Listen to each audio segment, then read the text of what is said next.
복음이라는 단어는 토유앙겔리온이라고 합니다. 이 토라는 단어는 정관사인데 그라는 말이죠.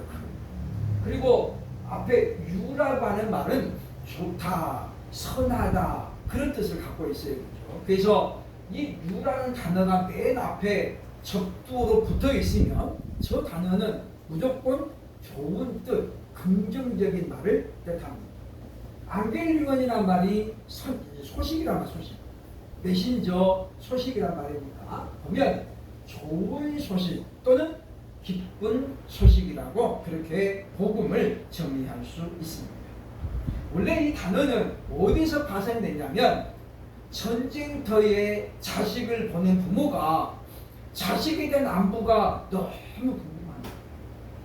이겼는지 졌는지도 궁금하고 살았는지 죽었는지도 궁금하고 팔다리는 멀쩡한지도 궁금하고 그러니까 그 전쟁터에 나간 자식에 대한 소식이 너무 궁금해가지고 학수고대하고 있는데 전령사가 와가지고 정보를 주고 가는 거죠. 거기에서 이제 유앙겔리온이라는 단어가 파생이 됐습니다. 전보에 보니까 당신의 아들이 살았습니다 라는 내용이죠. 그런데 전보의 내용이 항상 그렇게 좋은 소식만 있는 건 아니에요. 귀하의 자녀가 부상을 입었습니다. 이거는 그나마 좀 다행이죠. 그 반대의 말들도 얼마든지 있다라고 볼 수 있습니다. 그러나 어쨌든 유앙겔리온이라는 말은 이와 같이 학수고대하면서 궁금해하던 소식이 좋은 소식으로 들려왔을 때에 쓰이는 단어가 바로 유앙겔리온이라는 단어입니다. 그래서 신약성경에만 이 복음이라는 단어가 무려 76회, 76번 나옵니다. 그러니까 구약 신약성경이 보면 27번인데 76회 있다는 거 뭡니까? 성경을 나누면 매 성경에 3번 이상씩 등장하고 있다라고 볼 수 있죠. 그러니까 신약성경을 핵심으로 말할 때 중요한 단어가 뭐냐면 복음이라는 거예요. 그래서 기쁜 소식, 좋은 소식이라고 볼 수 있는데 세상의 모든 소식은 그 기쁨이 오래가지 않습니다. 영원한 것은 없습니다. 그러나 복음은 순간적인 것이 아니라 영원하다라는 특징을 갖고 있습니다. 뿐만 아니라 이 복음을 듣고 그 복음을 믿는 자들에게는 하나님이 영생이라는 선물을 주셨어요. 그렇기 때문에 우리가 이 복음을 우리가 잘 알고 받아들여야만 성경이 주는, 즉 복음이 주는 유익을 우리는 경험할 수 있게 된다라고 하는 것입니다. 우리가 이 시간 그래서 복음이 과연 무엇인가? 그 특징을 함께 알아보면서 우리가 다시 한번 우리의 정체성을 분명히 하는 그런 시간이 되어야 할 것입니다. 왜냐하면 올바른 신앙은 바로 이 복음에 대한 정확한 인식을 하면서부터 시작이 되기 때문이다라고 볼 수 있기 때문입니다. 성경이 가르쳐주는 복음은 과연 무엇이겠습니까? 첫째로 오늘 본문 말씀 8절로 12절 보면 바로 예수께서 나셨다는 것입니다. 복음은 뭐냐면 예수 그리스도예요. 그런데 그 예수 그리스도가 너희를 위하여, 즉 우리를 위하여 이 땅에 구세주로 오셨다라는 것이 복음의 핵심입니다. 그러니까 예수 그리스도가 다른 사람이 아니라 우리를 위해서, 즉 죄인 된 우리를 위해서 이 땅에 오신 것이 바로 복음이라고는 성경이 말씀하고 있습니다. 그래서 보면 본문 11절에 보면 말씀하고 있습니다. 오늘 다윗의 동네에 너희를 위하여 구주가 나셨으니 곧 그리스도 주시니라. 그러니까 가장 큰 기쁜 소식은 뭐냐면 전쟁에서 이겼다는 게 아닙니다. 당신의 자녀가 무사하다는 게 아닙니다. 그것이 아니라 바로 그리스도를, 바로 우리를 위하여 그리스도 예수께서 이 땅에 오셨다라고 하는 거죠. 이 땅에 오신 예수님 우리가 믿음으로 말미암아 우리는 하나님의 자녀가 되고 그리고 하나님을 아바 아버지라 부를 수 있는 특권을 누리게 되었다라고 하는 것입니다. 그렇기 때문에 우리가 예수님이 이 땅에 오셔서 바로 죄인된 인류를 구원하고, 즉 죄의 문제를 해결하기 위해서 오셨기 때문에 그것이 우리에게는 가장 큰 기쁨의 소식이라고 성경이 말하고 있다는 것입니다. 구약 성경에 보면 메시아의 도래를, 메시아의 오심을 예언하고 있는 성경 구절이 약 50구절 됩니다. 50구절. 그 중에 가장 먼저 나오는 메시아에 관한 예언은 창세기 3장 15절에 기록되어 있습니다. 내가 너로 여자와 원수가 되게 하고 네 후손도 여자의 후손과 원수가 되게 하리니 여자의 후손은 네 머리를 상하게 할 것이요 너는 그의 발꿈치를 상하게 할 것입니다. 그러니까 보면 여기서 지금 뱀에게 하나님 하신 말씀이고, 그렇죠.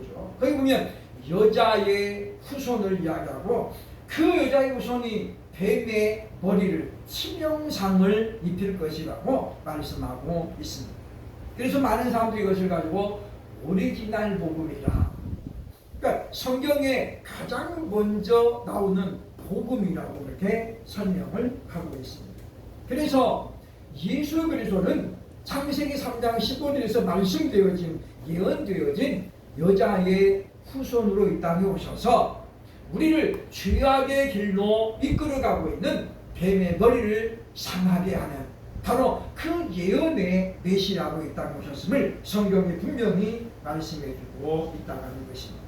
그래서 우리는 구약에서 예언되어진 많은 선지자들이 예언했던 그 메시아가 이 땅에 오셨으므로 그 소식이야말로 세상의 어떤 소식보다도 더 기쁘고도 복된 소식이라고 그렇게 볼 수 있다는 것입니다.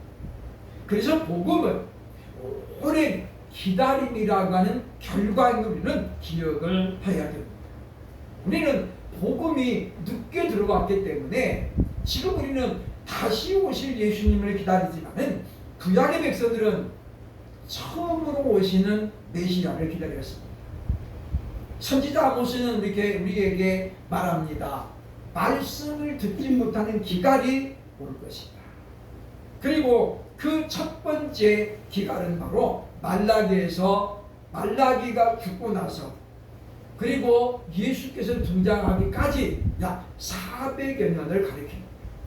그러니까 세례관이 회개하라 천국이 가까웠느니라 라고 그 음성을 선포할 때까지, 말라기에서부터 세례관의 등장까지를 약 400년으로 보는데 그 기간을 영적인 암흑기라고 합니다. 그때 이스라엘 백성들은 메시아가 오신다고 했는데 결국은 이 세상이 메시아가 오지 않고 끝나는가 보다. 그래서 메시아 대망 사상에 굉장한 갈급함이 그들에게 있었다고 말씀해주고 있다는 것입니다. 그러므로 저와 여러분도 구세기로 오신 예수 그리스도, 그 복음으로 오신 예수님을 우리가 온전히 증거하면서 바로 당신을 위해서 하나님이 그 아들 예수님을 땅에 보내셨습니다. 이 복음을 믿으라고 전할 수 있는, 그래서 우리가 그 복음의 선포자가 되고 증거자가 될 수 있는 저와 여러분들 되시기를 주의 이름으로 축원합니다. 둘째로 복음은 무엇입니까? 본문 13절로 14절에 보면 구주가 영광과 평화의 주로 오셨다라고 하는 것입니다. 복음은 뭐냐면 예수님이 영광이요 평화라고 하는 거예요. 본문 13절을 보면 천군과 천사들이 찬양하며 선포하고 있는데 뭐라고 하고 있느냐? 14절에 나옵니다. 지극히 높은 곳에서는 하나님께 영광이요 땅에서는 하나님이 기뻐하신 사람들 중에 평화로다 하니라. 여기서 영광과 평화라는 단어가 나옵니다. 복음은 뭐냐면 그분이 오심으로 말미암아 하나님께는 영광이 되었다. 왜냐하면 하나님이 인류를 향하신 구원의 계획을 오래전에 세우셨다는 얘기죠. 그러면서 그 구원의 계획이 이제 이루어지게 되었으니 하나님께는 무한한 영광입니다. 뿐만 아니라 그분이 기뻐하시는 사람들 중에 평화로다라고 그랬는데, 하나님이 기뻐하시는 사람이 누구겠어요? 바로 영광으로 오신 주님을 영접하는 사람들. 그들에게는 하나님이 영원한 평화를 선포하신 것이 바로 복음이라고 하는 것입니다. 왜냐하면 메시아가, 즉 예수께서 이 땅에 오시기 전까지는 우리는 하나님께 온전한 영광을 올릴 수가 없었다는 것입니다. 뿐만 아니라 우리 심령에도 온전한 평화가 없었다는 것입니다. 그러나 이제 예수께서 이 땅에 오심으로 말미암아 우리는 하나님을 영화롭게 할 수 있고, 그리고 우리 심령에도 바로 예수님이 주시는 평강이 우리에게 있다는 겁니다. 그것이 바로 복음이라고 성경은 말씀하고 있습니다. 에베소서 2장 3절에서 바울은 우리가 예수 그리스도를 영접하기 전의 상태를 이렇게 설명하고 있습니다.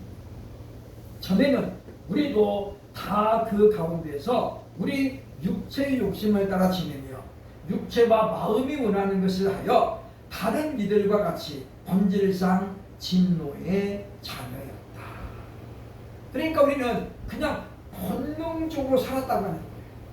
그래서 네 것 내 것 경계도 없이 그렇게 그냥 욕심만 부리고 살았기 때문에 본질상 진노의 자녀였다라고. 그래서 에베소장 1절에서 보면 너희는 허물과 죄로 죽었던 이라고 말하고 있죠. 죽었던, 이미 과거 완료형을 쓰고 있어요. 이미 우리는 예수님을 믿기 전에 죽어 있었어요. 뭐가요? 우리의 영혼. 그러니까 우리 육체는 살아 있었지만은 사람은 육으로만 사는 게 아니잖아요. 영혼과 육체가 같이 있을 때에 진짜 사람이잖아요. 그런데 영혼이 죽어 있으니까 본능적인 뭐만 남아있어요? 육적만 남아있어요. 그래서 이 이성이 마비된 사람들은 오로지 뭡니까? 본능에만 충실합니다. 그래서 도발적이고 욕망적이고 야욕적이라는 거죠. 어제 보니까 4시 반, 오후 4시 반에 어떤 차가 차선 하나를 딱 차지하고 안 가는 거예요. 아무리 경제 분리도 안 가는 거예요. 사람들이 내려서 보니까 운전기사가 쓰러진 거예요. 그래서 신고했잖아요. 그죠? 아무리 두드려도 문을 안 열어줍니다. 그래서 이 조수석에 있는 유리창을 깨고 봤더니 술 냄새가 진동을. 오후 4시 반인데. 그래가지고 음주 측정하니까 면허 취소. 정지가 아니고 취소. 아니 그 대낮에 도대체 점심때 술을 얼마나 먹었어요. 가다가 거기다 세우고 차선에 세우고 잠이 들었죠. 우리가 그런 걸 보면서 영혼이 죽어있는 자는 그냥 고기 떠먹이에 불과하잖아요. 그래서 바울은 우리에게 그렇게 이야기합니다. 우리도 육체와 마음이 원하는 것을 욕심을 따라 행하는, 그래서 본질상 진노의 자녀였다라고 합니다. 그러니 그런 상태의 사람이 하나님께 무슨 영광을 돌리겠습니까? 우리가 입술로 하나님께 영광 돌립니다라고 말한 걸, 그것이 하나님께 상달릴 수 없다고 합니다. 우리는 싸구려 인생을 살아가고 있지만은 하나님은 결단코 아무런 것이나 받으시지 않습니다.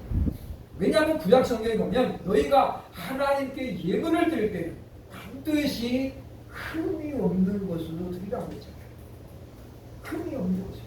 그리고 어린 양으로 드리라고 했어요. 다 늙어가지고 찔겨서 먹을 수 없는 그런 거 드리라는 게 아니에요. 흠이 있어가지고 다리를 절거나 그래가지고 팔아먹을 수 없는 그런 걸 드리라는 게 아니었습니다. 하나님은 바로 1년 된 어린 양으로 또는 어린 순양을 드리되 결코 흠이 없어야 된다라고 말씀하고 있기 때문입니다. 그러므로 우리는 하나님께 우리가 영광을 돌리는 것도 그래서 시편 기자 말하잖아요. 그죠? 여호와의 이름에 합당한 영광을 돌리라. 하나님의 이름은 거룩한 이름이에요. 거룩한. 그래서 우리가 하나님께 영광을 돌리는 것도 거룩한 영광만을 돌려야 된다고 하는 것입니다. 바울은 시편 기자의 말씀을 인용하면서 로마서 3장 10절로 12절에서 또 이렇게 설명합니다. 기록된 바 의인은 없나니 하나도 없으며 깨닫는 자도 없고 하나님을 찾는 자도 없고 다 치우쳐 함께 무익하게 되고 선을 행하는 자는 없나니 하나도 없다. 바울이 당시 로마 시대를 바라보면서 시편에서 인용했던 말씀을 다시 인용해가지고 한탄하듯이 그 시대를 이렇게 지금 평가하는 거예요. 선을 향하는 자가 없나니 하나도 없다. 이게 무슨 이야기입니까? 교회 밖에다 대고는 소리가 아니에요. 로마서는 바울이 로마의 교회를 보낸 편지잖아요. 그러니까 로마 교회를 섬기는 신앙인들에게 바울이 주고 있는 편지입니다. 그러니까 그들에게 하는 말이에요. 그죠? 선을 향하는 자니 하나도 없다. 이게 무슨 이야기예요? 너희들도 마찬가지야. 교회 밖을 말하는 게 아닙니다. 하나님이 지금 우리의 교회를 바라보면서 과연 예방교회가 온전한 영광을 돌리고 있는가? 정말 너희 안에 그리스도 예수로 인한 평강이 있는가를 우리가 볼 때에 과연 하나님 우리를 보고서 야, 참 너희는 영광이 충만하고 평강이 충만하구나라고 말씀하실지, 아니면 우리를 보고도 선을 행하는 자가 하나도 없다라고 말하실지, 우리는 우리의 신앙을 늘 점검하면서 그래서 복음을 하나님께 영광을 올리고 세상에는 평화를 선포하는 것이 바로 복음의 우리가 분명하고, 우리가 그리스도 예수를 믿는다면 우리는 하나님을 늘 영화롭게 하고, 그리고 우리는 뭡니까? 그리스도 예수로 말미암은 평강이 우리 안에 늘 넘쳐야 된다는 것입니다. 예수님께서 부활하신 다음에 제자들이 두려움에 떨고 있는 걸 봤습니다.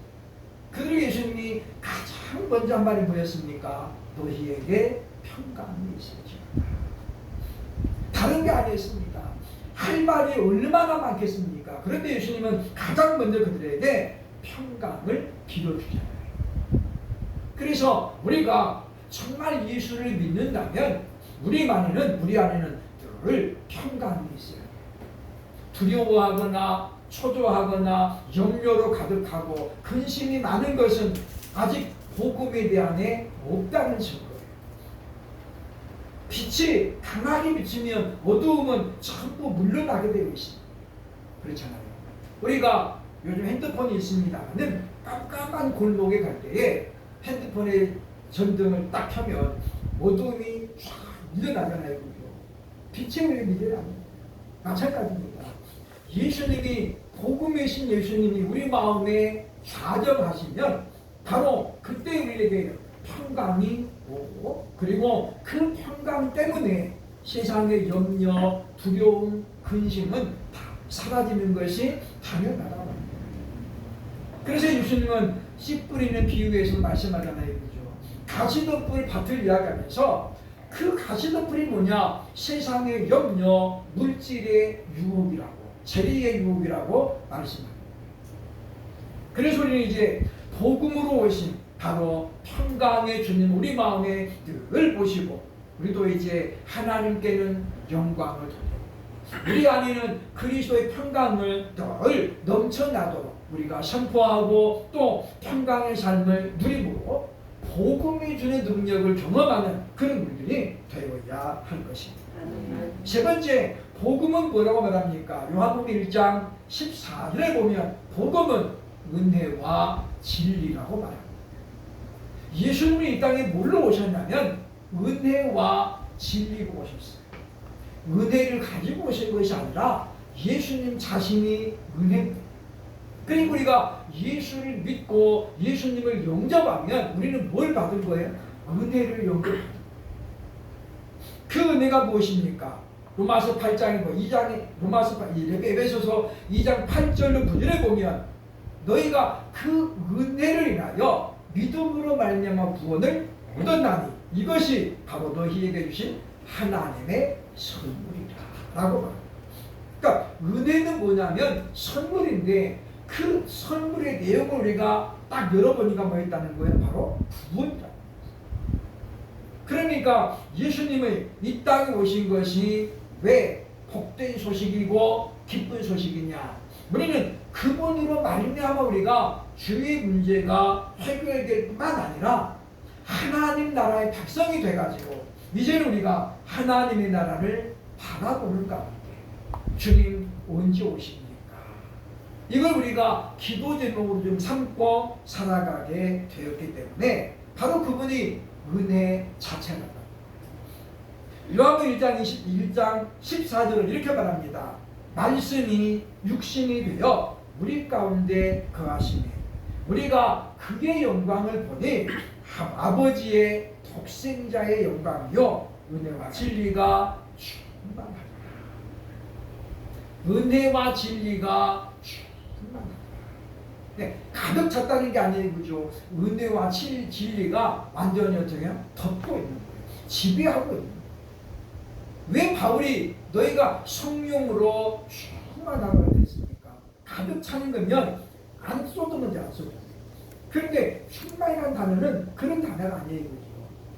이 컵 안에 물이 담겨져 꽉 차 있는 건 충만이 아니에요. 넘쳐가지고 물이 컵을 지배하고 있을 때 우리가 충만이라고.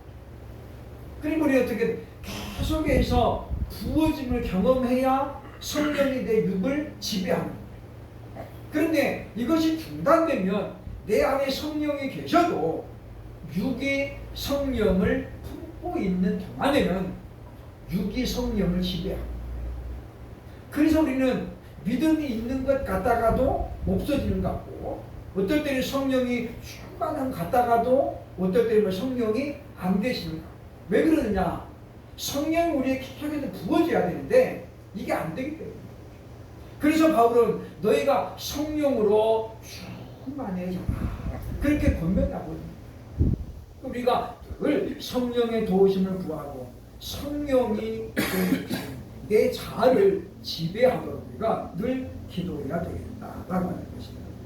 그런가 하면 요한복음 14장 6절에 보면 우리가 잘 아는 말씀이 나오는데 예수께서 이르시되 내가 곧 길이요 진리요 생명이니 아버지께로 오는 자는 즉 이 14절에 보면 나로 말미암은 자는 누구든지 아버지께로 올 자가 없느니라.